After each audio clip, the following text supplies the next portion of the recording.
China has sold half its U.S. government debt. Yikes, look out, world. Look out. Japan holds only a fraction of the U.S. debt as it used to have. Yikes.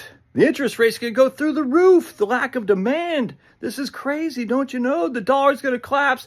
The rates are going to go through the roof because the demand's going down. The price is going to drop. Oh, what are we going to do? What are we going to do? Did you know China owned about double the amount of bonds in 2014 that they have right now? They've been selling their bonds over the last 10 years or so. You want to know something crazy? In Japan owned like 200 billion. Don't quote me on this. Look at my X and my Facebook. Well, follow me on X, Facebook, and LinkedIn. If you follow me on those three channels, I put a lot of this stuff into, like I did a couple spreadsheets and whatnot you can actually look at. Japan owned 200 billion of U.S. debt in 1987, and I think U.S. had 3 trillion of debt or something like that. You know how much Japan owns in debt right now? It's right about $1 trillion. All right, how much is our government debt? 35 trillion.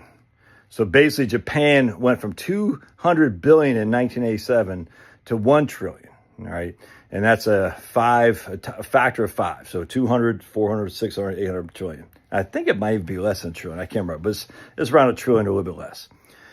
The U.S. debt went from like 3 trillion to 35 trillion. So 3, 6, 9, 12, whatever that is, a factor of 10. I don't even know what that, no, probably, factor of 10 or something like that.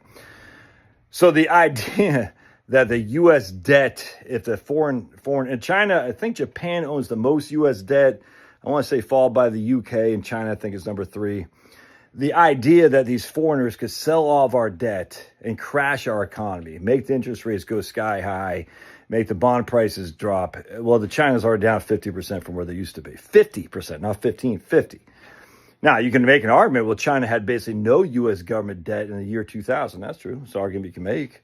And that's how much they quickly ramped up their U.S. debt presence from 2014.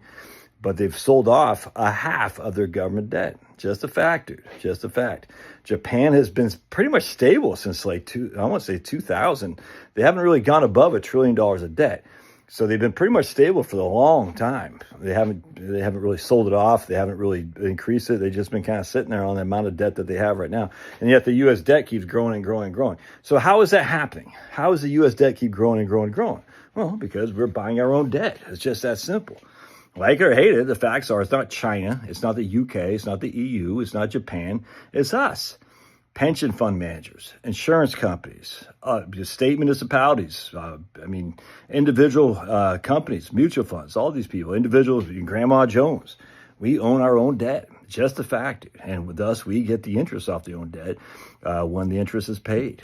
Anyway, it's nothing to freak out about. You just like, oh my goodness, I can't believe how much debt China has. If they sold it, we're all gonna. How come no one ever talks about that? It's weird. It's like people want a reason that's scary. Like China's gonna sell their debt, and it's gonna drop. We got 35 trillion in debt. China owns 750 billion of that.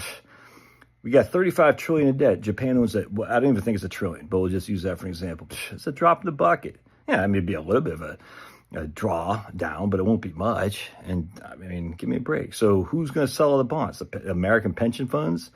American insurance companies? Come on. All right. God bless. Love your thoughts.